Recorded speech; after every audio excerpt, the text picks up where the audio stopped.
of WOSC 2024. Without further delay, let us begin with today's plenary session.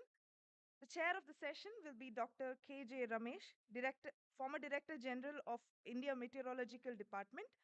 He is a numerical weather prediction expert with over 40 years of experience in the field of weather, climate, and disaster risk management. He's an advisor of the Regional Integrated Multi-Hazard Early Warning System, or RIMES, South Asia Hydromet Forum. He has led several important programs of the government bodies like the Ministry of Earth Sciences, Department of Science and Technology, National Disaster Management Authority, to name a few. We welcome you onto the dais, sir. I'd also like to mention that our today's plenary speakers will be Professor K. Murali, Dean and Faculty at IIT Chennai, and Professor Sachin Chaturvedi, Director General, Research and Information System, requesting Dr. K.J. Ramesh, Chair of the session, Professor K. Murali, to come onto the dais. As soon as Professor Sachin Chaturvedi joins us, let us hear from him as well. I now hand over the session to the chair. Thank you.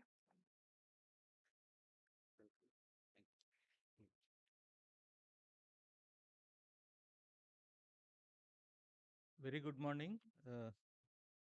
It is an honor to be part of this plenary session, and we have a very distinguished speakers to tell us about the priority areas on the themes selected for this WOSC. And we have first plenary talk would be from Professor K. Murali, very distinguished and accomplished academician, Dean Faculty, currently IIT Madras. And he has more than 120 reviewed national and international publications. And his priority research areas include modeling of coastal hydrodynamics, sediment transport, pollution transport, CFD modeling, uh, and CFD applications for ship and underwater hydrodynamics. All are very much closely related to the activities of Ministry of Earth Sciences and its institutions. Uh, Before this assignment, he was assistant professor in Department of Ocean Engineering, and then subsequently several distinguished positions he had. He had PhD from IIT Madras only, and he has bestowed with several uh, fellowships from reputed professional bodies like Royal Institution of Naval Architecture, IEEE Ocean Engineering Society USA, and Indian Society for Hydraulics. And with these few words, I invite Professor Murali for delivering his plenary talk. Please welcome Professor Murali.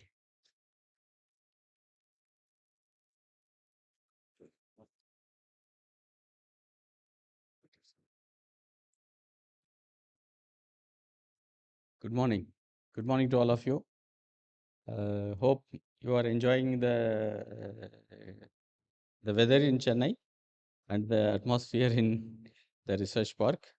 It's one of its kind in the nation and one of the very first research parks that was built in this country. And even today, we are several years ahead in the country when compared to the other institutions in a research park like this. So it's a very nice ecosystem that we have built up here. And as part of that, in order to have the conferences and meetings, we had built up these facilities and hope you are enjoying them. And if there is time, also from here, you can walk into the IIT Madras campus through a flyover from the third floor, from the second floor in the car park. So try doing that, you can get into the IIT Madras campus. Again, it's a Sylvan campus and you will enjoy the atmosphere. Um, so, for today's panel discussion, when I was asking what is the what is the topic I am supposed to be talking about, I was given a free hand. I thank very much my colleagues for allowing me to do this, Dr. Ramdas and Dr. Sanasiraj. And I had originally a couple of topics in mind, one of the, because it's a World Ocean Congress, one of the key topics that I thought I should talk about is my students' work, which is on Antarctic circulation, Antarctic cold water, warm water mixing and circulation. Unfortunately, uh, that the material sent by my student was too complex for me, so I could not manage putting together a presentation on that. So I had gone for a less complicated topic, which is again which is again in the frontier of modeling processes of the ocean. So there are two topics which I wanted to cover. One is the frontiers that we have addressed in terms of sediment transport and handling sediment transport and morphodynamic processes in models, in numerical models. That's close to my heart. So that's one topic that we will deal with. And there has been, that is being dealt by several field examples across the country, and with a lot of input from the data is also involved. The second example is again a very complex topic, uh, treatment of oil spills in the sea in the in situ condition by admixtures and agents, also including biological processes. Again, it's a very complex topic, but therefore I simplified the presentation to very fundamental aspects of that process. So there we talk about not the sediment transport, but we talk about sediment flocculation with the oil and also the bacterial actions in the sea. Therefore, it will be, I think, a very close to blue economy and ocean environment. So it will be a very interesting topic, I thought. So therefore, that's the second topic that I'm going to deal with. There we will look at starting from uh, starting from uh, particles, finer particles in terms of admixtures and mm, in terms of biological organisms, and how the oil snow will be formed, and how that behaves, and what is the rate at which it forms, etc., etc. Therefore, how far therefore it can give us an indication of how effectively oil can be treated in the in situ condition. So these are the two topics I thought I'll deal with. I'll go into the first topic without much of a delay.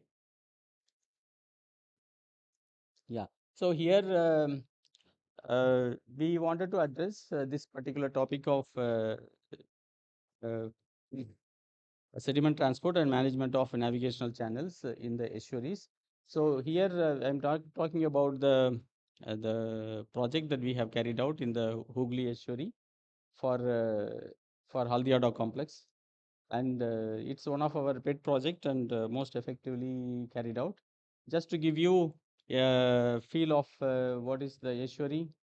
Uh, this is in the northern part of Bay of Bengal, as some of you may be aware. Is one of the world's largest and largest estuary. It has got a typical funnel-shaped water body. So starting from the starting from the sea and going up to the land, and vessels and ships navigate in this water body. Yeah, I think it's fine. Yes.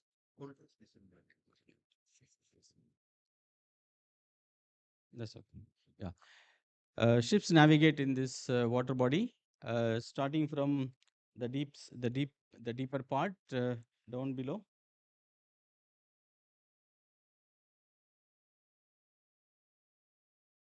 Starting from the deeper part down below, and vessels go 120, 130 kilometers upstream.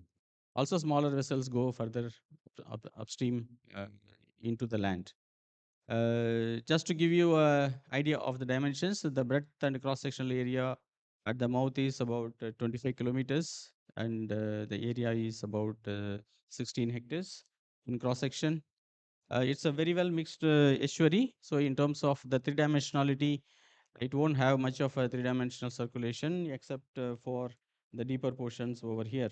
If you go upstream, it's well mixed. Water depths are in the range of say average water depths will be in the range of say 5-6 meters, and the longitudinal scales are of the order of 25 kilometers. So therefore, it will be a very well mixed estuary with the currents ranging up to a few knots.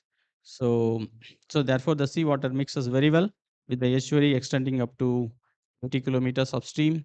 The saline water content reduces beyond that, but then uh, it's not zero even beyond that. The amount of water that's flowing through is of the order of 4,000 meter cube per second when it's at its maximum. The annual sediment transport load is of the order of 70 million tons per annum. So that is the kind of sediments that we are dealing with in this particular estuary.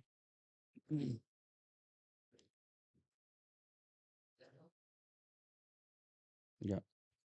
So this is a project which deals with the practical aspects of the operation of vessels in this estuary. The vessels typically originate the deeper portions here, and they used to navigate across the river and then go to the western side and enter the Haldia dock, which is somewhere here. And there are huge amount of sediments which used to get dredged, totaling up to say 20 million cubic meter per annum. And we we wanted to be consider somebody wanted us to consider operational of an alternate channel in order to minimize the damages to the river ecosystem, and also to minimize the dredging cost and the dredging volumes. So the proposal was to consider an alternate navigational route, which is called as the Eden Channel. And this is route is starting from the deep sea. It starts on the western side and then it goes up and then uses the same channel going up to the Haldia Dock complex. So this is and these are the average water depths that are the minimum water depths that needed to be maintained at the different locations. Uh, and you can see that it's reasonably shallower, and with the amount of tide being about 5.5 meter minimum on any given day, vessels of up to say 8 to 9 meters draft can navigate in this estuary. So the key questions that needed to be answered was whether physical modeling or mathematical modeling to be taken up. We chose a path of field monitoring and mathematical modeling as a process because of want of time, and also with the expectation that the modeling may need to be revised and rerun several times for the study, also for the future, in order to manage the water body very well. Uh, and in making this study, several stakeholders are involved: the pilots, the operators, and also the people who are running the day-to-day businesses in the port. So everybody need to be involved and they need to be consulted, because the stability of the new channel or new fairway was in question. And somebody had to assess this and then say that this new channel is a operatable channel for a long time to come. This is the key aspect that we had dealt in our entire projects. And as a result of this, we had to assure that minimum water depth of to certain levels will be available in all the channel. And this was done by effective numerical modeling with field monitoring exercises. So as a result, we said the channel will be able to operate up to 5 years minimum and up to 10 years most likely, and beyond that also the channel will survive because of the hydrometeorological condition, also the morphodynamics that were observed during part of our study.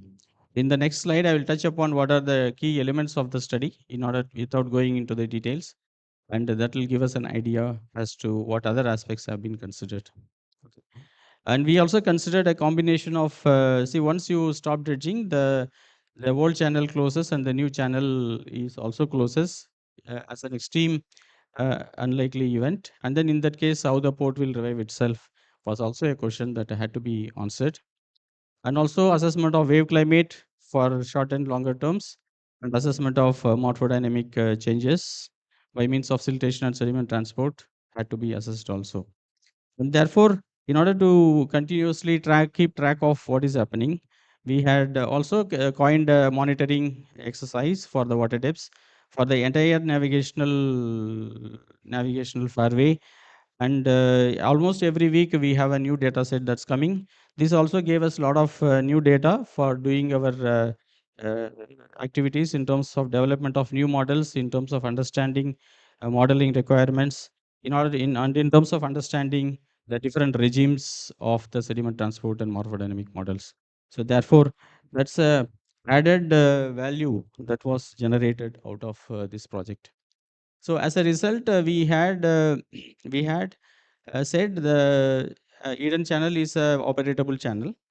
Uh, s- I'm not going into the details of the model and model studies here, because some of the details are coming up in the parametric study where the monitoring exercises are being highlighted. So here we are just trying to assure that the Eden channel is an operatable channel, and there are the dumping locations are well within the reach of the vessels, is what we had tried to assure as a result of the study. And as a comparison, we can see that as a general impression, the Eden channel is a natural channel. Because it's a natural channel, it can maintain very well itself by natural flushing, and also and also with some amount of dredging. In comparison to the Auckland Channel, which is a completely man-made channel because it's going across the river. So, and in terms of flow, flow takes place across the channel in the Auckland Channel, and in the Eden Channel, it's along the channel. It's beneficial for self-flushing of the sediments. In terms of navigation, normally it's an in and out flow in the Eden Channel, and it's a cross flow for the vessels in the Auckland Channel. And similarly, the navigational comfort and the travel time and the dredging activities and also disposal activities, everything looked very positive as far as the Eden Channel is concerned. This is the overall approach that we followed. The measurement campaign was planned very carefully and executed. This was commencing from December 2015. Nearly the study went on for 6 to 8 months.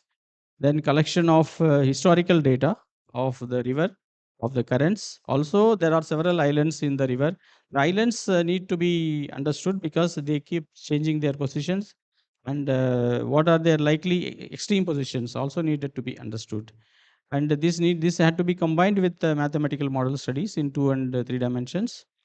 And alternate dredging schemes needed to be devised after understanding the extreme positions of the islands, and also any possibilities of reuse of the dredged materials needed to be addressed, and so that we are uh, not causing any adverse impact in the ocean environment, and any other impediments to the new channel was also to be dealt with, and finally the cost economics needed to be also worked out. So the models that we have used is a circulation model, which is well published now. It's a nonlinear shallow water equation model with eddy viscosity and the bottom surface stresses. It uses a finite volume scheme over an unstructured grid, and because it's a finite volume scheme, it's a very stable scheme because it uses the integral equations, and the upwinding is done by Godunov's method for computing the convective fluxes, and the elevation, velocity, and radiation boundary conditions were used in the boundaries. It uses a multi-stage explicit time stepping, so it's a very flexible scheme. I can also parallelize the code across different computers. This is a model setup. Uh, we can see the geometry that was the geometry of the model domain. That is the estuary, the entire estuary up to the deeper part of the ocean. The tides are imposed at the deeper part of the ocean. Also, radiation conditions are imposed the deeper part and also at the far end of the domain. The red color indicates the shallowest patches, and the blue color indicates the the deeper patches in terms of water depth. As a result of this study, we had proposed that the revised dredging scheme for the new channel will be bringing down the dredging quantum by about 50%, and therefore the damage to the and the environment is also minimized to that extent. And the dredging schemes were also combined with the disposal locations. Okay. So in comparison, when we looked at the extreme position analysis, we looked at these parameters, the need for dredging, the likelihood of a particular scenario taking place. We had considered 4 different scenarios, and the cost of dredging compared to the present condition in all the 4 different scenarios, and the number of calls or the number of ship calls at the Haldia, whether it will be affected or it will not be affected, was also looked at, and the need for any other interventions also were looked at. Okay. The different scenarios that were looked at in order to look at the extreme positions, where if we can recall the geometry, there are 2 shipping channels in this, one on the western side, one on the eastern side. The eastern side channel goes to Calcutta, which is nearly about more than 100 kilometers from here. The western channel goes to Haldia, which is nearby. So typically, therefore, Haldia takes more vessels and more cargo. However, Calcutta takes about 20 to 25% of the vessels and the cargo. However, both we cannot afford to lose the business in any of these ports. So therefore, we had to look at whether both the western and eastern channel, that is the eastern channel is the Rangafala channel, and the western channel is the Eden channel, whether they will survive or not. So both Eden and Calcutta channels managed to remain operational is the first scenario that we had considered. As an extreme position, the second scenario was Eden uh, manages to work very well, and Calcutta channel suffers because of the opening of the Eden channel. The third scenario is a reverse, which is Calcutta channel survives, but Eden channel can't be managed anymore, and then it will get closed. And the fourth scenario was both Calcutta and Eden channel will get closed because of this intervention that we are creating in the existing operations. Okay.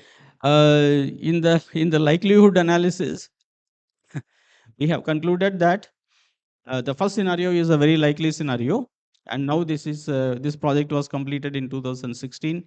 Now it's 6 years. The project is both the channels are surviving very well. In fact, they have improved in terms of their performance, meaning the water depths have increased, the flow conditions have improved, and overall the port has benefited. And the likelihood of the cross means that it's less likely, so therefore it's not going to happen, and that has never happened, and therefore cost has come down, the overall scenario has improved in this port. So as I said, there has been a lot of data that was generated as part of this, and much of the data has been used for our research and development of the computational codes. One of the first publication that we did was looking at parameterization of eddy viscosity and bottom friction in the computational models. So equation 5 and 6 we can see are the new equations that we had proposed in terms of parameterization of eddy viscosity and the bottom friction. And the detailed analysis was conducted by considering different water bodies. Okay, when I say different water bodies, the different water bodies are water bodies which having different current and sediment transport regimes. We can compare Hooghly with for example Cochin.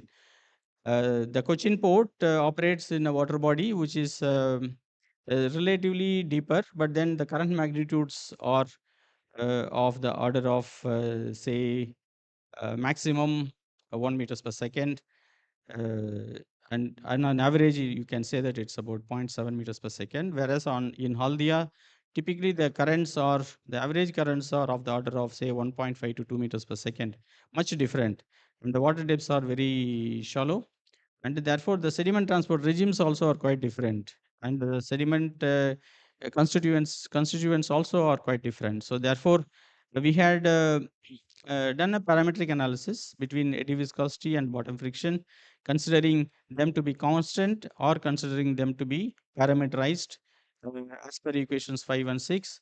As you can see in the table, different combinations have been considered. And some of the results we can see how they look like. So in terms of their hydrodynamic performance in simulating the kinematics of the flow, here we see a comparison between the model predicted currents and model and measured currents at certain locations in the water body. And this is for this analysis was done for Cochin, also repeated for Haldia. And we can see that between the scenario case 1 to case 4, scenario plot D is the case 4 here. So there you can see that the comparison between the predicted and modeled currents are quite well uh, quite well agreeable in the case of case 4, wherein the eddy viscosity and bottom frictions are parameterized as per equations 5 and 6, and therefore the root mean square errors are say within the maximum of 5 meters, 0.5 centimeters per second or 0.05 meters per second, and the R square value is quite huge, and it's almost zero point 0.9, which means it's a very good comparison. And typically models use a constant parameterization as you see in plot A, and therefore the comparison between currents measure and modeled currents and actual currents will be very poor. And that is the main message that was brought out in this study. This also brings out a need for quality control and quality assurance of modeled and measured actual measurements in terms of hydrodynamic parameters. Again, as an outcome of this, we also compare uh, after comparing the flow fields, we compare the actual morphodynamic changes that has taken place in the estuary in terms of the BSS score. It's called the Breyer skill score. The Breyer skill score has got several scales. If it is more than zero point 0.5, it's a very good prediction, we can say. If it's less than 0.5, it is reasonably good. But if it's less than say zero point 0.4, it is a bad prediction. So if we can see again, once again in the table, the case 4 produced much better predictions compared to the constant parameterization, which is in case 1. Again, this was done for different models of sediment transport, starting from, I think Akers and White is the very first model that we started from, then Van Ryn model. Then we went on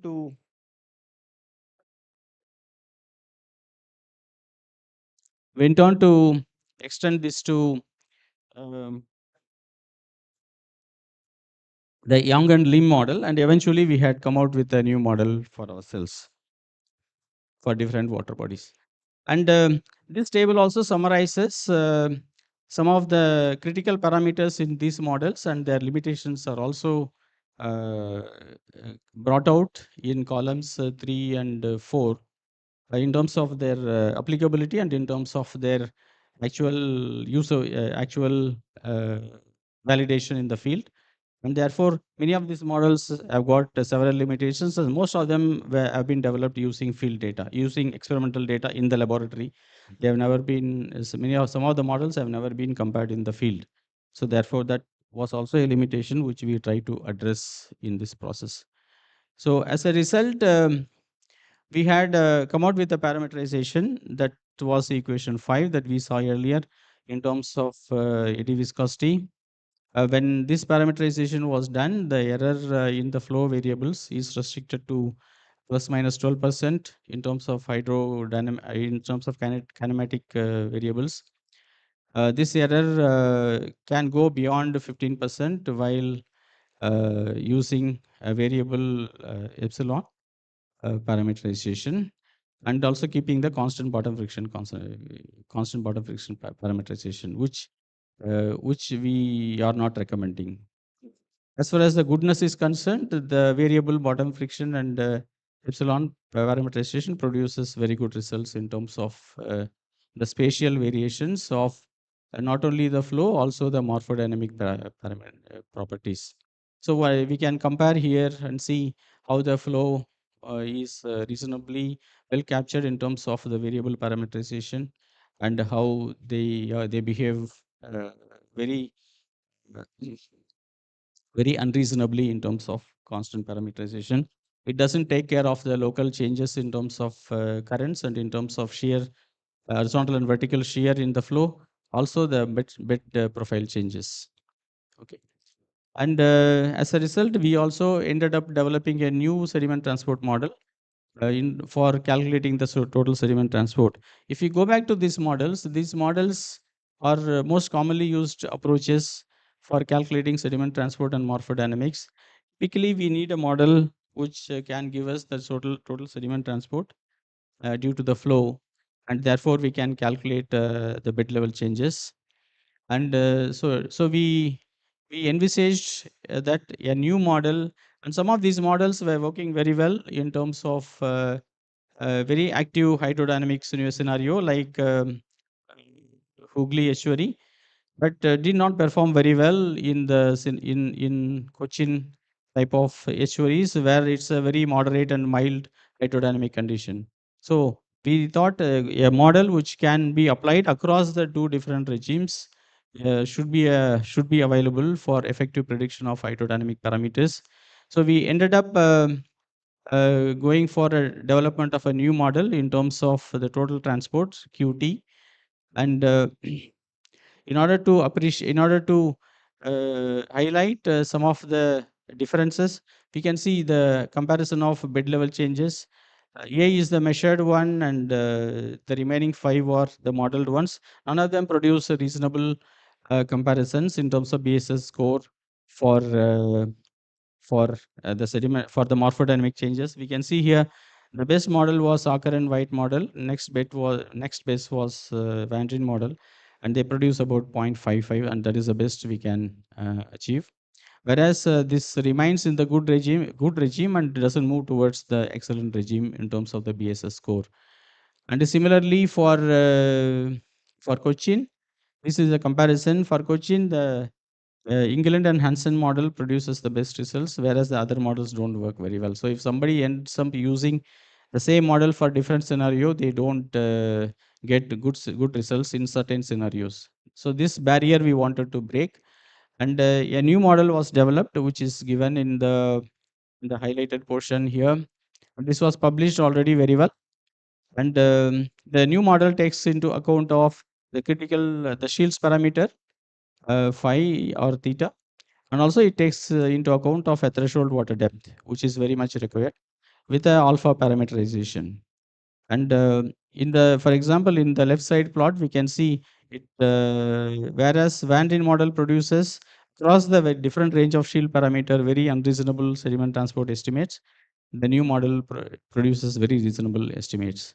And we can directly go, because of want of time, in terms of the BSS score comparison, which is compared in this plot.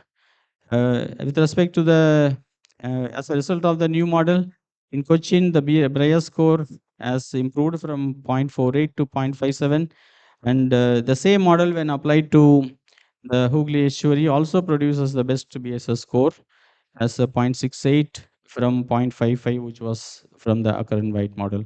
So it's a model that can work in different types of hydrodynamic regimes very well, and in highly active conditions, and also in highly in moderate conditions they can work very well.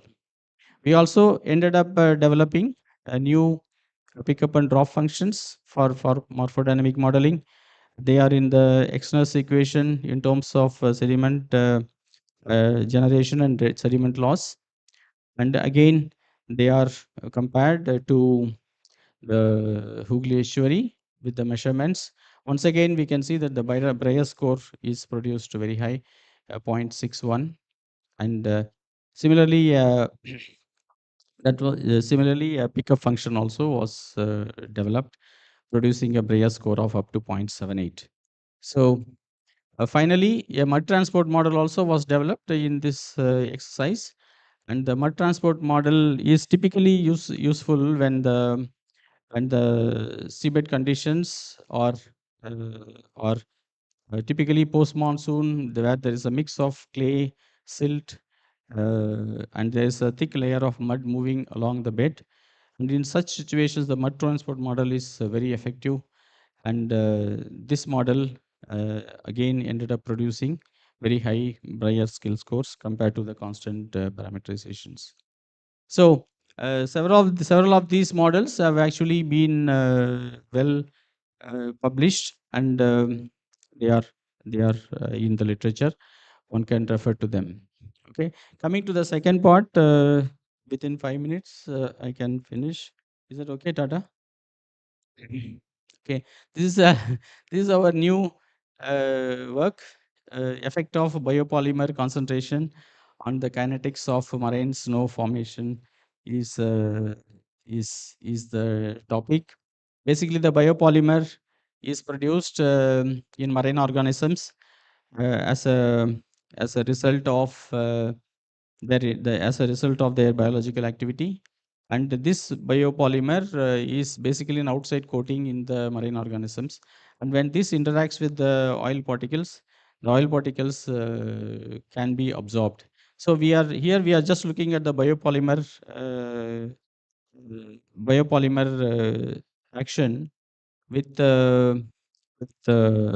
admixtures that are added to the water body, and see how the coagulation will take place, and it is eventually resulting in marine snow formation. So these are the different stages in terms of the form in eventual formation of the marine snow, starting from a microbial cell growth to biopolymers to nanogels to microgels to macrogels to marine snow eventually, wherein marine snow is a coagulated material of the marine organisms uh, joining together by the presence of admixtures. And at the time of marine snow, the particles have become very large, and they sink to the seabed, and therefore they either settle in the seabed or they become a feed for other marine organisms. So this is the mechanism that we wanted to model in the laboratory, and the this focused on a design of a careful design of the experiments, and also quantifying how much aggregation is taking place in terms of combining the different particles that are available in water, the microorganisms and the mixtures, and also the additional added bacterial concentration. So we have considered experiments with the Na alginate with a concentration of say zero point 0.1 to zero point 0.5 gram per liter. As an admixture, we considered bentonite. Typically, bentonite can be used while fighting oil spills as an admixture to absorb the oil. So here, basically, we looked at the mechanism of that absorption. And the spirulina is a bacterial uh, uh, organism that is added, or it's a microorganism that's added to the water column in order to accelerate the coagulation process. From this, eventually the marine snow is produced by different mechanisms, and the mechanism is reproduced in the laboratory. So from the mixture of the sodium alginate and the spirulina and the bentonite clay, formation of the marine snow is created, and we ended up measuring also the concentration of the marine snow by taking high-speed imageries and analyzing their volume presence, and therefore analyzing the increase in the change in volume of the coagulated particles, and therefore how much reduction in the particles that are taking place in terms of microorganisms is what is addressed. on the right side. Okay, these are pictures from the electron microscope for different times, starting from 0 hour, wherein all the particles are separate in the alginate, and up to 24 hours, the process has been monitored for different concentrations of uh, for different concentrations of the alginate, as from 100 to 500 milligram per liter. And the pictures that were produced are uh, can be seen here for different concentrations. We can see that uh, the for the larger concentration, the coagulation is faster. Even after 2 hours, we can observe the coagulation, very significant coagulation, or even after 1.5 hours, we can see very significant coagulation. And of course, that will stabilize somewhere around 400 to 500 milligram per liter. In terms of seeing how the particles are changing in terms of that volume, here the volume of the particles is studied with respect to the initial volume, and we can see that the volume of the total volume of the particles is increasing as time increases. So from 0 hour to 1 hour, we can see that the particles in terms of their volume has increased mildly, but then this increase is also seen to increase quite significantly with respect to different concentrations of the alginate, starting from 100 milligram per liter to 500 milligram per liter. So we can see that the peak slowly has moved in terms of, therefore, because of increase in volume from somewhere here about uh, point 1 to see, you can move up to even say about 100. So it uh, therefore that shows that the effectiveness of the admixture.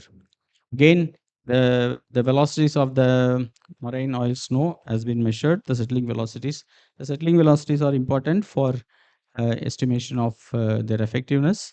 Also, the reduction in the finer particles, and the reduction in the finer particles in terms of increasing time is also uh, studied. This is now being published in some of the uh, biological journals. With that, I should say thank you very much, and these are the major conclusions of our study. Thank you.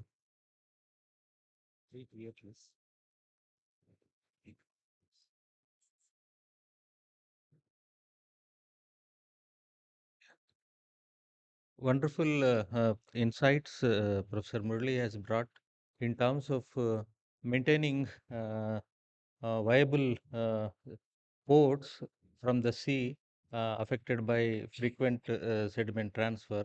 Haldia and Kochi and Kandla Port Trust, all the three important areas the group has addressed and provided solutions with variable viscosity and several other improvements to the existing methodologies approved for sustaining the operations and perhaps increasing the operational efficiency of the ships. And in this respect, from my side, one question is, when you see the bathymetric survey after doing your studies, field bathymetric survey, whether the sediment loading was contributing to any incremental delta X subsidence in any part of the year? No, No. no, no. No. Incremental subsidence means it's increase in water depth. That's what Water you're depth, asking. yes. Okay. Yeah, it is. It is. It is. Because Yes. that's what That's is why I said reported in several nearly 1 meters deltas. to 1.5 meters 5 have meters. increased. Yes. Uh, Yes. any increasing trend you are finding in that? No, it will not continue to increase. It will stabilize somewhere.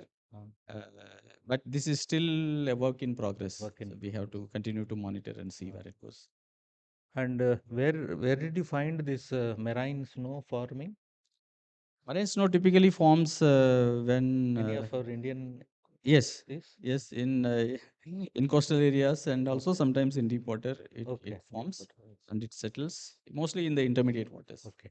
Thank you so much. Now I open the floor for discussion. Couple of questions we can have. Maybe 1 or 2 questions only. Two questions.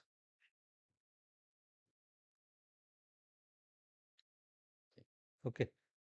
Let us thank Professor Thank you very Murali much. for his very insightful presentation. Yes. Yeah, please.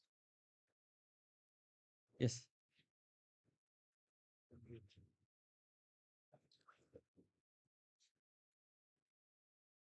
um, from what you are that scenario, 4 scenarios you mentioned, that Eden Canal and Yeah. Yeah. their Oakland is Yes. open. Yes. One of them closes, the other one closes, or the both of them closes. Yeah. So why do you think that there is a possibility of both of them closing? Because This was an apprehension from the various stakeholders. We had to address this apprehension because when there is a, when you meddle with a smoothly operating port, people the apprehension can be that if we reach an extreme position, the entire the both channels can get closed because sediment transport is very huge in this area, and the dynamics are very high. Okay, things change within a day quite significantly. Within a day, you can even observe half a meter of siltation at different places. So therefore, the apprehension was that whether both can fail or both can silt very fast, and the dredges will not be able to dredge anymore. So therefore, that was an apprehension that had to be addressed. one related question also, like Yeah. we are doing EAA for all there are so many ports that are coming up now. Yes.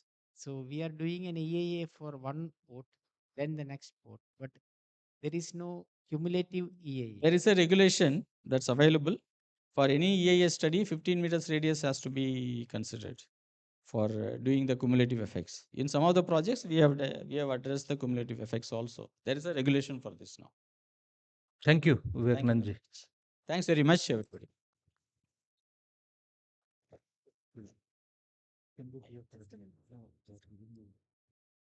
Sorry to interrupt. As Professor Murali will have to leave a little early today, request Dr. KJ Ramesh to present him with a memento in the form of a terrarium.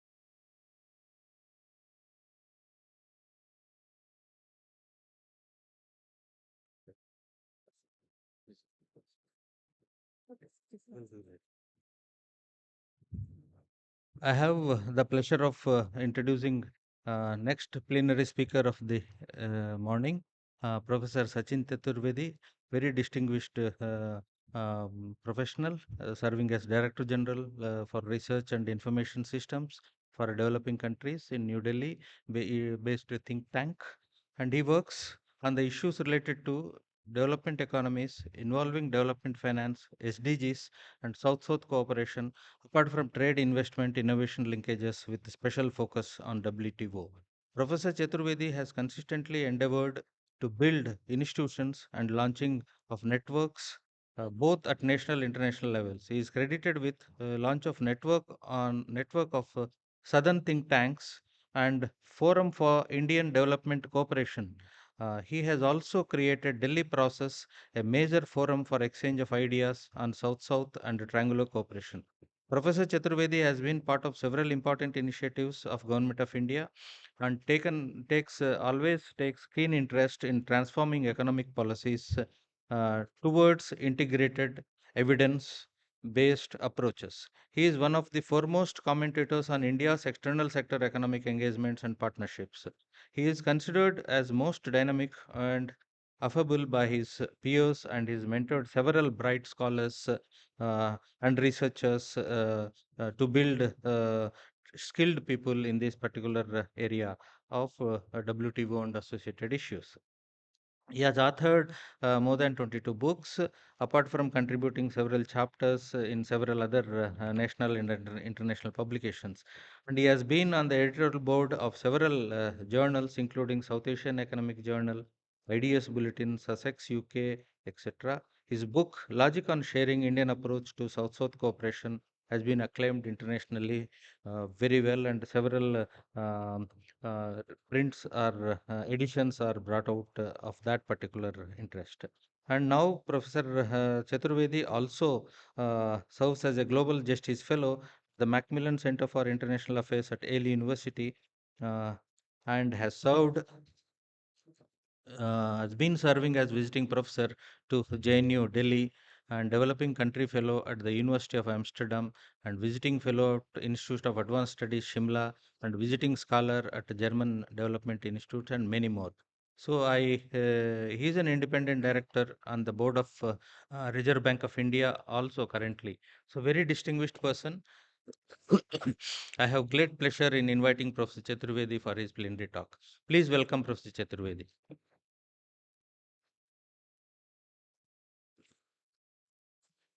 Thanks, Professor Ramesh, for very generous introduction. At the outset, I must congratulate NIOT, Dr. Ramdas, for inviting me and getting all of us together for this extremely important event that India is hosting and shaping the World Ocean Science Congress.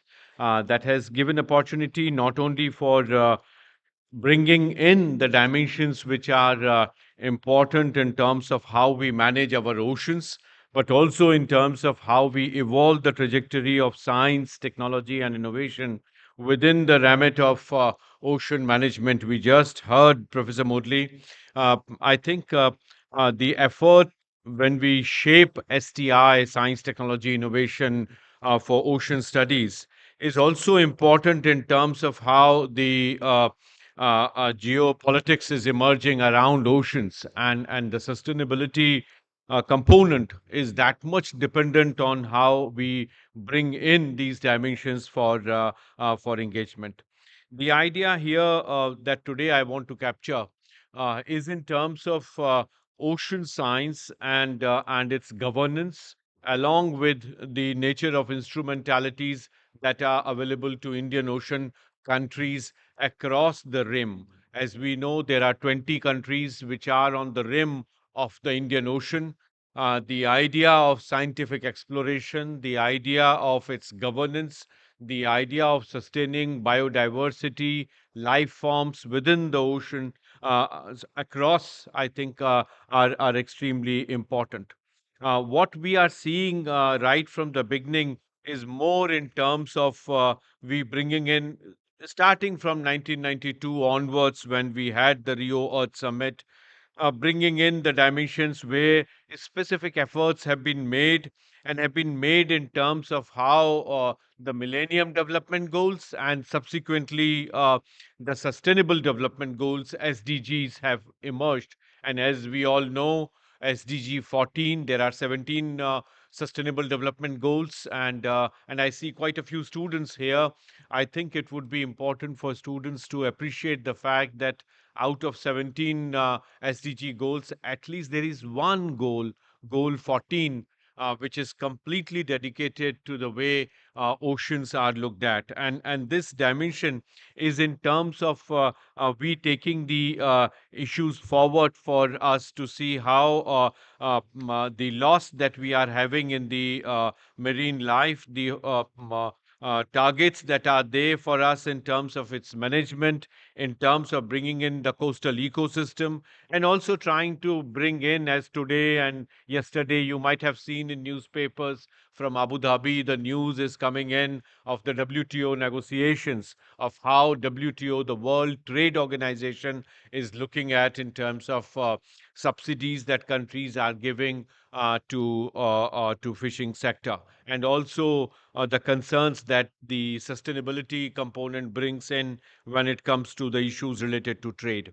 Also, island based tourism and the amount of impact that it has. So, Goal 14 brings in all these dimensions in one go. They have contemporary relevance, they have implications for the kind of science research that we do, but they also have implications in terms of access, equity, and inclusion in our oceans and their management.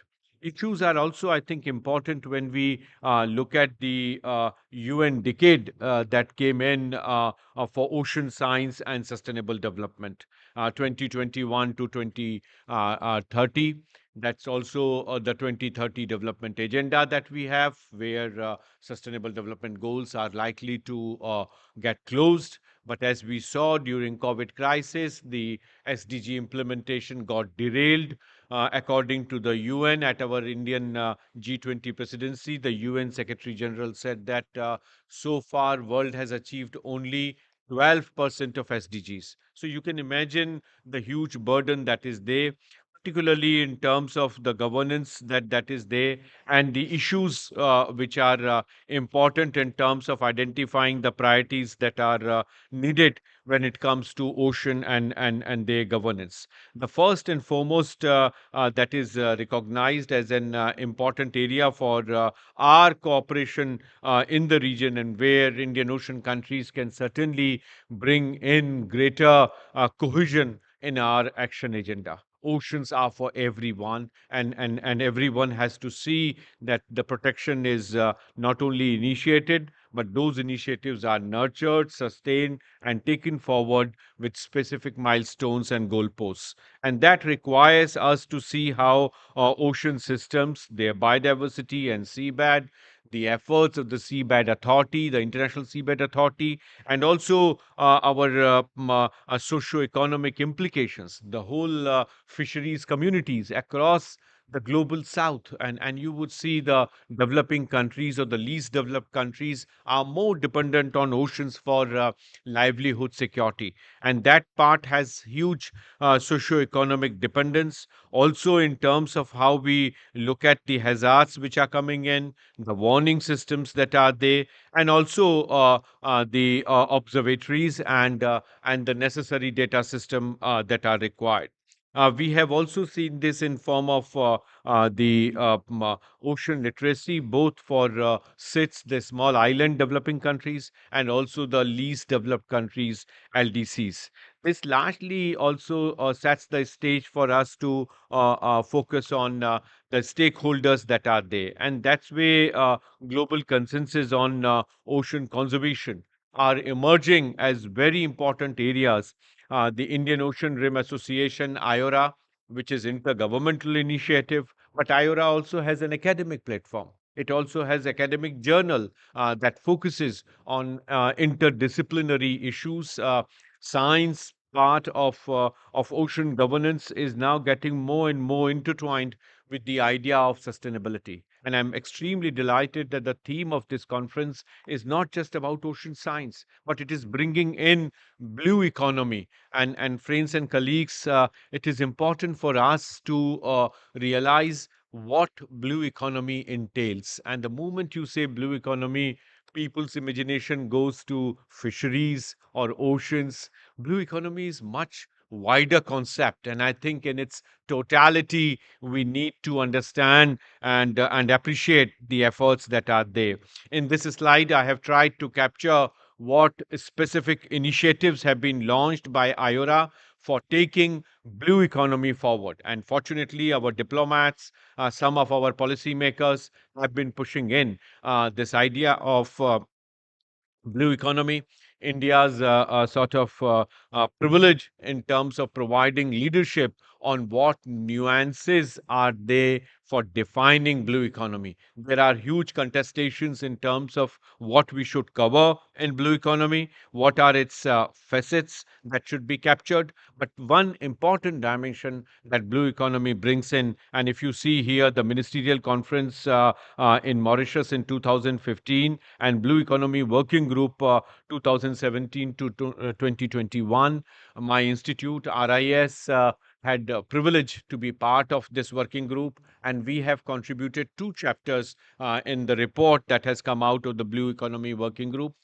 In one chapter, we have captured the ideas that are there across the six verticals which are identified here. So, as you would see, they are very diverse, they are very resource focused, and countries which have ulterior motives, they have been drilling across Indian Ocean for their individual benefit, and also entering in the sacrosanct zones that are there across the borders of several small islands. And that's where the role of governance is is important.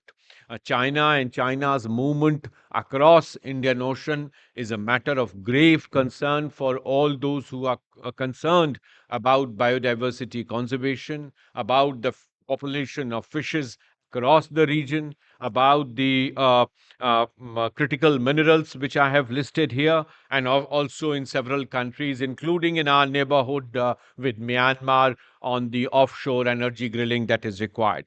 So, from that perspective, it is important for us to see how we go forward. Even with Mauritius, the challenges that are multiplying are in terms of marine biotechnology, its products, which are more for cosmetics sector, and the huge investment that China is making. So, from that perspective, it requires us to see how collectively we evolve frameworks which bring in the global consensus on these issues, particularly in terms of enabling smaller countries to protect their biodiversity, to protect their livelihood security, and also application of new technologies which are important for member countries. Here in this slide, I have tried to capture the countries and their commitments that have come up. The blue economy model is taken up by Mauritius, Seychelles, and Bangladesh. Bangladesh has shown increasingly new commitment for blue economy. Friends and colleagues, countries that have woken up to the idea of blue economy have shown more assertive power to protect their oceans and to protect their biodiversity base. Some of the countries have also become dialogue partner to IORA and IORA-based discussions. We find United States, Japan, Australia, of course, is part of the bandwagon, but more importantly, EU and within EU, Germany has come forward to be part of this dialogue. Norway and some of the other Scandinavian countries have also shown the ideas that are important. As I said, it is extreme delight to see that this conference has focused on connecting the ocean science with blue economy. The question arises as to how we have defined blue economy. What are the ways we are talking about it? And there are only three countries in the world which have initiated dimensions of engagement of economic heft that countries bring in through oceans for measurement of GDP, the gross domestic product, to be connected with the blue economy. So, how much oceans are contributing in GDP is something that is being counted. US is the one which pioneered the methodology for bringing out ocean-based economies contribution in the overall national gross domestic output. China is the second country that has already released three reports on oceans contribution in Chinese economy, and they have called it as the blue economy. The third component from the country that comes out is from Germany. So these three countries have already released their national blue economy, national income accounting estimates. It is important for India to also initiate. These discussions are on. My institute is working very closely with the Ministry of Earth Sciences, with Prime Minister's Economic Advisory Council, and also with MOSPI. And I'm sure in near future, more documents you would see. We already got released the national vision document that PMEAC has released. Niti Aayog has released a document. And then, of course, Ministry of Shipping and Earth Sciences, respectively, are into the dimensions of engagement. The difference between GDP and estimation of blue economy, friends, is also important to be assessed. And that's why I say when we use the word blue economy, we are already putting our thrust behind sustainability. In GDP, there are no negative calculations. Everything that is output is added, and you see the GDP. And that's the reason why in the G20 presidency, when Prime Minister said that we have to go beyond GDP as a measurement, this is the reason. This is the reason why we want to go beyond GDP, because GDP does not tell you how many trees you have eaten away for promoting your industrialization. But when you talk about blue economy factors in how much biodiversity erosion has also happened. So, in the blue economy national income accounting matrix, you have two columns, unlike in GDP. GDP is only about output. Blue economy has two columns. One is about the value addition that you are doing, and second column is about what losses you are making. And this is why the concept of blue economy income accounting for the coastal districts is extremely important. It's high time that India should switch over to district level GDP, and all the coastal districts, their GDP from economy income accounting methodology is important.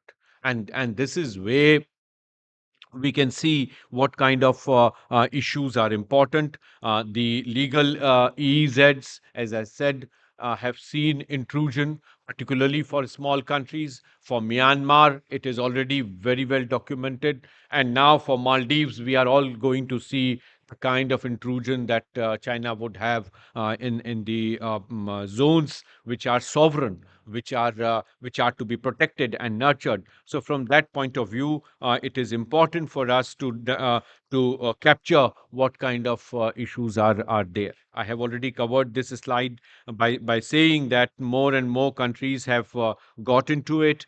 The range is huge, from 4% to 18%. Countries are deriving out of oceans and strengthening their economic heft and economic power. Now, more countries are also adding the shipbuilding activity as part of blue economy. People are also adding insurance and reinsurance sector, which also caters to the shipping industry and making ships which are environmentally pliable, which are contributing to the sustenance. The fuel that they use, the ability to conserve biodiversity while their movements are happening. These all are dimensions of the positive and the negative list of the blue economy income accounting. And that's where we are trying to see what can be taken forward and strengthened. The blue economy accounting is also important because of its sectoral focus. And sectoral focus for the country is important. As you know, the central government has already established a separate ministry dealing with the fisheries. Agriculture is an important dimension of how these initiatives are leveraging the new technologies, India's own achievements in the space sector with the satellites, and the amount of efforts that we are bringing in. India's position at the World Trade Organization is compatible with our African friends in the Indian Ocean for sustaining small fishermen and for sustaining the support mechanisms that are there. The debate in WTO, as I mentioned in the beginning, all newspapers are reporting. Today, also, newspapers are full with WTO related coverage. The meeting is coming to a close, and I'm sure we would be able to protect interests not only of India but of the global south for sustenance of the fisheries sector. And that is one important sector because several livelihood security measures are required. And this is when India is the third largest producer for fishing sector. But in the way subsidy calculations are to be done, we come only at the 31st position. So this, I think, is important component for us to see that the science, technology, and innovation that we use with oceans brings in the geopolitics, economics in the forefront in terms of adopting new technologies that are going to provide support to the global south and to India for taking forward issues both in terms of protection of sectors like agriculture or fisheries and their long-term supply situation, but also in terms of how we leverage our strength in ocean sciences for our energy security. And that component, I think, is extremely important. More efforts are being made for wave energy, tidal energy, and salinity gradient related work programs that are required, but more on marine biomass and networking of institutions. Gone are the days when India was looking forward for the grants from the Western countries to strengthen our research base. India's own research budgetary allocations and our own direction, they have strengthened, have motivated, but more is required to be done, because the global public good dimension that we saw with the Green Revolution and with other initiative, things have gone down. We see rise of countries in the ASEAN region, where Thailand, Indonesia, Malaysia, Singapore are investing more. If you take Singapore out from the science technology related budgetary allocation, you find that the rest of the three countries, namely Thailand, Indonesia, Malaysia, all three have stepped up their efforts to see what can be done collectively. Here, India's role in terms of bringing ASEAN together with us, and also the African Union countries, AU, would provide a seamless connect across Indian Ocean. As I said, there are 20 countries, and these 20 countries are very much part of the IORA, Indian Ocean Rim Association. And India is a leader there, along with Australia. Oman is playing an important role. Jordan is playing an important role. So we need to take that dimension forward from energy perspective, and trying to see what issues are important for us to take forward. Placers play a very important role. They are the crucial determinants of future security, and they play an important role in the way we work out rare earth metals, which are going to play a very, very key role in our future. And that's where more efforts are required. I see that I'm running out of time, but more efforts are required to bring in new initiatives. More dedicated science, technology, innovation programs are needed for our states like Maharashtra, Kerala, Tamil Nadu here, and Andhra Pradesh, Odisha, where we can do very focused research programs that are required. India's Blue Economy document, which I just referred to from Prime Minister's Economic Advisory Council, talks about a pleasure strategy that is needed. Apart from this, as I said, it is getting intertwined with our overall economic development strategy. Marine manufacturing is something which is going to determine our future. We have realized, if in a country like India, where 70% of our dependence on oils is from import, we have seen the geopolitics which blocked during COVID period our access to ships. China did not allow our ships to be accessed, which we had hired already from them. They are holding the biggest fleet, and they are available in the market. The conditionality that now China has proposed, if you hire their ships, is to have insurance also from their companies, and reinsurance also. The exit of UK from EU has in a way destabilized the reinsurance market. And I see a lot of students here. If any of you are focusing on the financial sector connect of ocean and ocean sciences, I think it would be important study for you to see how insurance market in the oceans work, how reinsurance market work, what kind of estimations we do in terms of calculation of several of these charges, and the amount of payments that India is ending up with. It is important that we promote marine manufacturing. It is good for India. It is good for many other smaller countries who cannot afford that. Fiji has come forward to partner with India and take marine manufacturing forward together. There is also huge interest in other countries. Some of them are even landlocked in the Latin American region.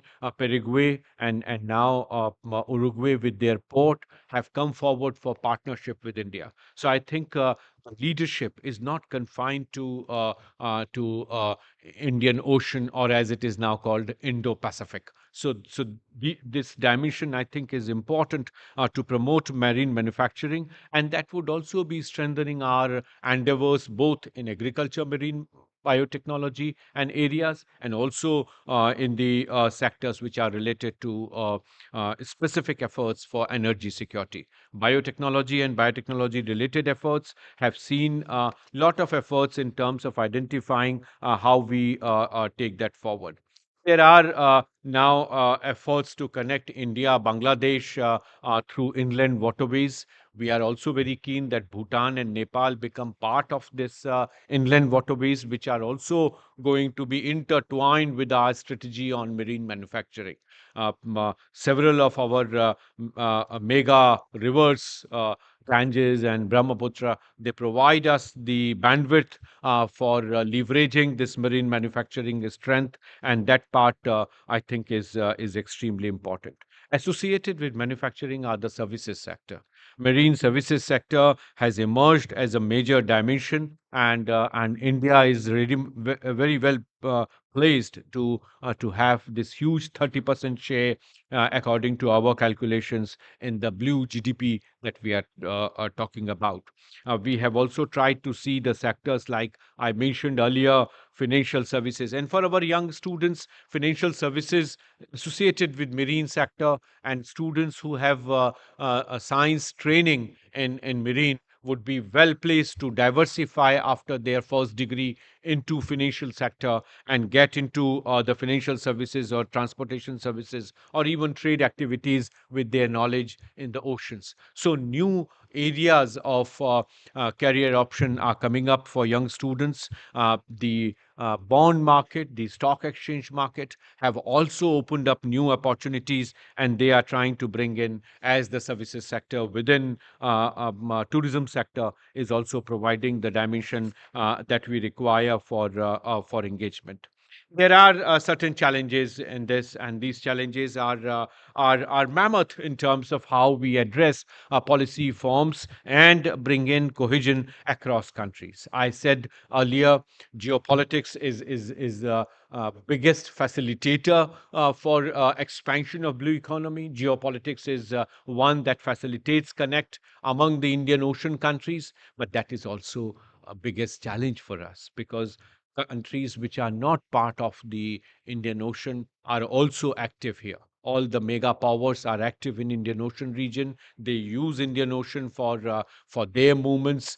How specific countries and specific ships are targeted and others go scot free is something that is very much not only coming out of piracy related issues, but also what Yemen and others are being encouraged in terms of challenges that trade and other sectors within blue economy would face. So the challenges that are there in terms of national ocean policies that countries have come up with, but also in terms of how we bring in regional cooperation, regional coherence across our frameworks. They are important.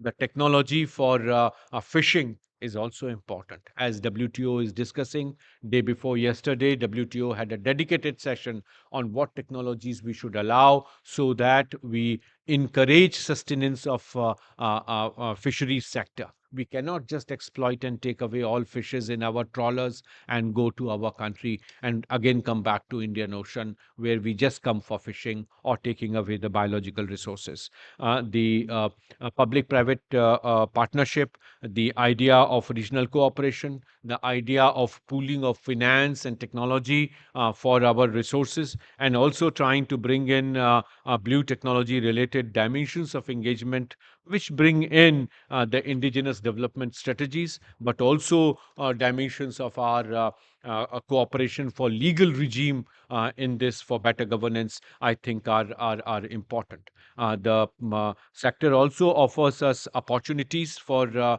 industrial development. Some of that I have already identified at the G20 presidency when we came to a close. You may recall India launched a major track, IPEF, which has tried to bring in the Cord network together. And and we are very much committed in terms of India Middle East Economic Corridor (IMEC), which is a combination of multiple connectivities, oceans, land, desert, all together, and we end up in Greece, and we avoid Suez Canal, and we avoid the challenges in the Red Sea, which are persistent now. So these challenges are giving us huge opportunity for investment. They are giving us huge opportunity for investments across countries, for trade, and also for technologies that are bringing in. One important opportunity that I also see and is being reported all across is in terms of the 4IR that we see, the fourth industrial revolution. New opportunities are coming up. There are already 73 startups which are they related to oceans in India, and these startups are supporting the way we are looking at IR in this. As I said, regional cooperation is an important dimension of our engagement, and we can take that forward. That gives a huge opportunity, and that's why I thought of congratulating this very important initiative, the Third World Ocean Science Congress, for getting countries from Indian Ocean together. We need to do joint research. We need to do joint work together. It is not just G to G, not just government to government, but academics to academics. The forces, the naval forces also have to come together. So it's a multi-stakeholder partnership that is required, multi-country partnership that is required, and countries that are in a dominating mode and phase, they would have to be factored out of such frameworks. So with these words, I once again thank for giving me this opportunity, and would close my talk here. Thank you. Thank you very much. Be there. Be there. Wonderful articulation of challenges and opportunities under blue economy. And I open the floor for brief interaction. 2 questions at least from the floor. Okay, while others Have I come, provoked anyone for any question or any clarification maybe that you want to seek? I'll have the first one, then others can join. I have one more Yeah. and one more. So yeah. First from the audience. Thank you for the very elaborate presentation on blue economy and comparison with GDP. That's really interesting. The thought is really different. And I'm very happy to see that the ocean is taking such a dominant part, despite the problems we have with Maldives and all that. So my question is, if you really have a separate um, um, accounting for blue economy, despite the um, long perceived notions of GDP and all those other things, how are we going to have the thing all together? The thing is that if it is done separately as a blue economy and then use that particular economy as a separate thing instead of the GDP, I'm glad that you wanted the blue economy to be district wise. Very happy to see that. In fact, I would like to have it even brought below that level. It should be taken to the people. So the fishermen or the other stakeholders, they all have a contribution to make in that. So if we can have a new idea of taking it to the people, the blue economy, taking it to the people instead of the GDP and such other thoughts, it'll be nice. So I'm very happy that you have started that. I hope you will continue the perception and the implementation a little further. Thank you. You can answer. Thank you, sir. I think your idea of taking it to people is absolutely fascinating. That should be the eventual destination in terms of reaching out. The idea of life, LIFE, lifestyle for sustainable development is precisely this concept where individual responsibility is recognized. Individual contribution also has to be recognized in GDP calculation, but also in the blue economy calculation. So from that point of view, I think it's a very important observation you have made. My idea would be that my team, which is already working on blue economy, we have started taking. First, we finished from 2015 to 18 the global methodologies that countries have come up with. Then we did a survey, and now what we have done is to see how GDP calculations in India, particularly in the coastal districts, can be amended at the district level to calculate the district level GDP calculation and blue economy calculation. So these two now are in the pilot phase. We are trying to see how we can finalize the methodology and bring out ocean economy's contribution in the national output that is happening. So it's a task which would take another 6 to 7 years, but I think would have to be, because they have to be combined with periodic cycles which are there for data collection. So we are trying to combine that. You are absolutely right. During the G20 presidency, India has pushed for the idea of life, and we are very keen that it is also applied to oceans. So absolutely fantastic. Wonderful interaction.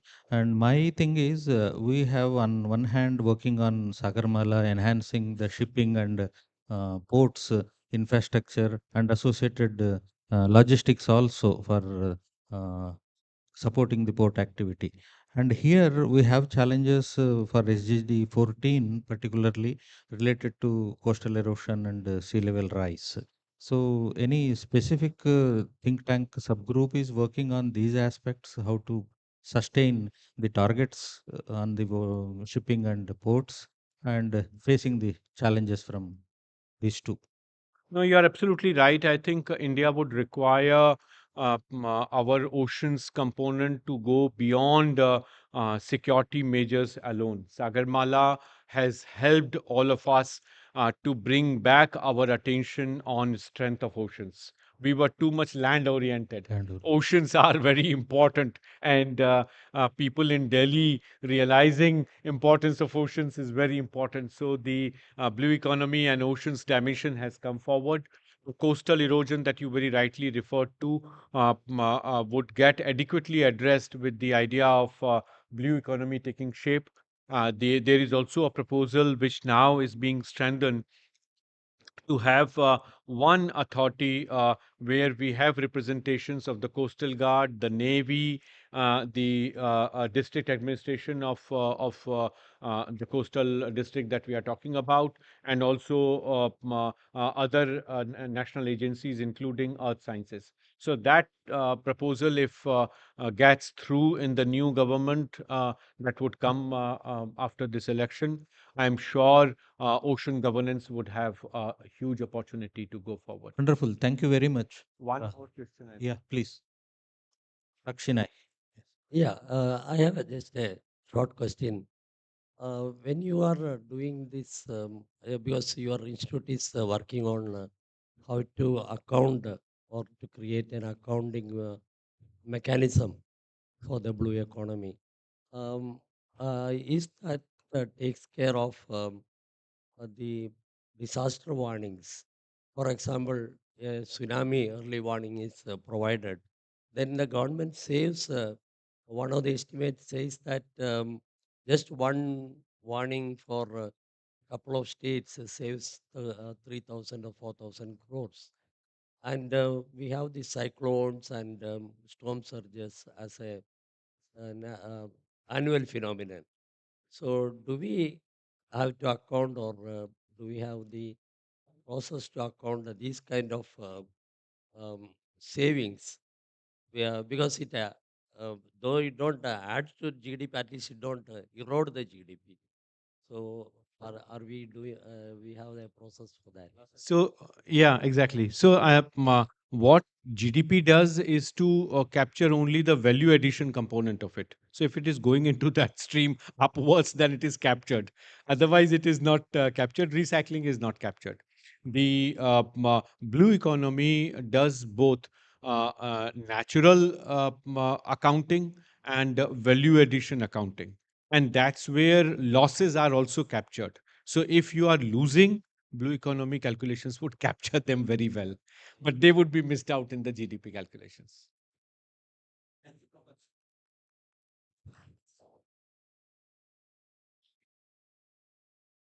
Sure. Thank you very much, sir. Thank you for that session. I now request the chair of the session to please felicitate our speaker, Professor Sachin Chaturvedi, with a terrarium.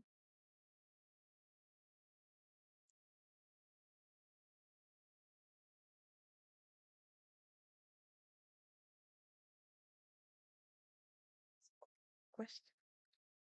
Uh, I think there's a question, sir. You might wishes to ask.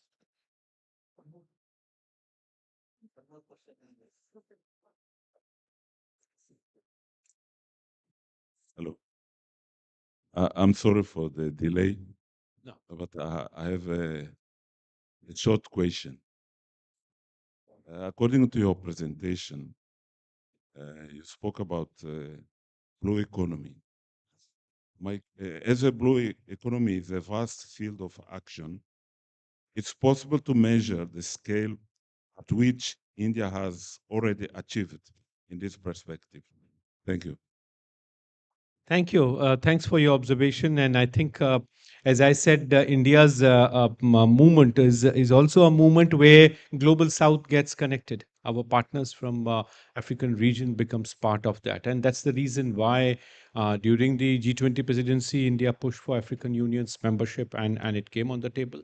But also in the ocean development strategies that are needed across these 20 countries which are part of IORA, we need to see how it goes forward. And the blue economy framework is accepted at the technical level by those who are doing the income accounting from economics perspective, national income accounting perspective, but also where these concepts can help World Bank and others to give finance to countries. So that's where more strategies would come in. See how West has evolved the financing mechanisms. They are predetermined in terms of where their companies and their ideas can find finances. Now the global south has to make, and India has to, and our technologists, our scientists have to make effort to see the finance part related to it, because the way science is defined, the funding would go accordingly. And that's where World Bank and others would define parameters for financing projects which are giving sustenance to blue economy when it comes to oceans. As of now, if you think of specific projects, you don't have money. National money is not there.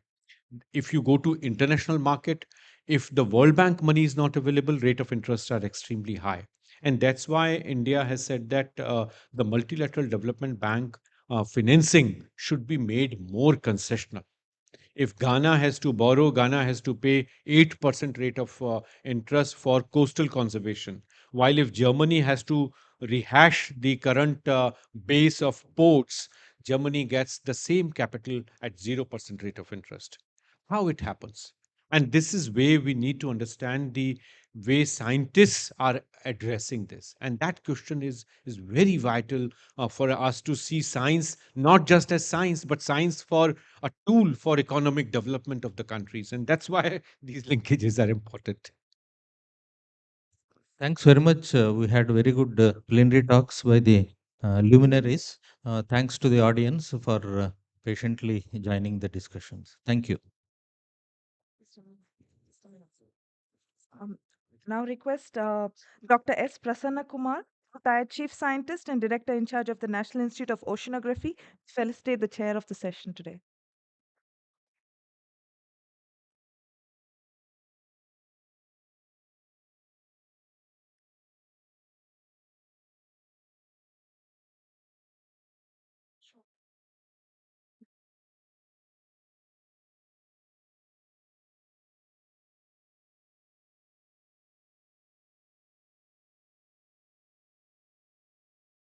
We also have with us special guests MS Rawat, DIG of the Indian Coast Guard, and Thiam Newton, DIG of ICG. We request Dr. S. Prasanna Kumar to felicitate them as well.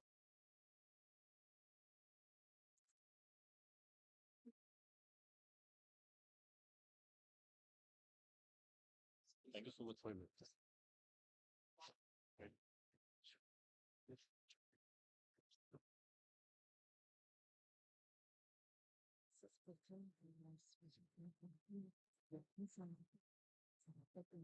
the students here. Students from the college. The total sample after after the fifth students from nearby colleges. Thank you. Thank you very much. We have some announcements to make. There will be two group photos. I request the life members of Ocean Society of India. I hear a lot of them are here with us today. We request them to assemble in front of the stage for a group photo.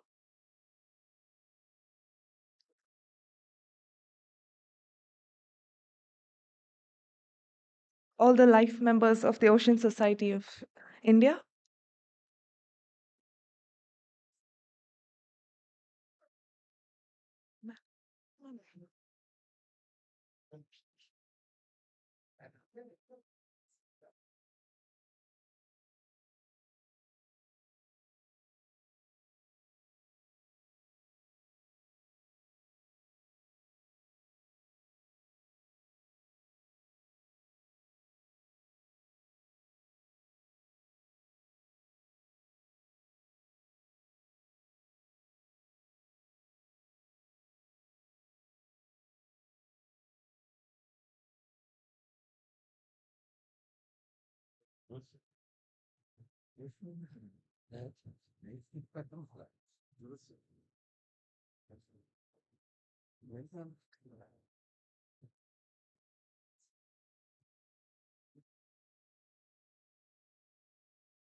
We have another group photo.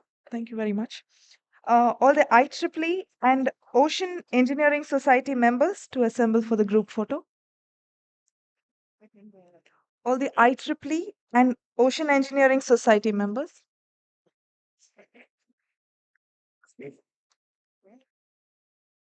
Ocean Engineering Society.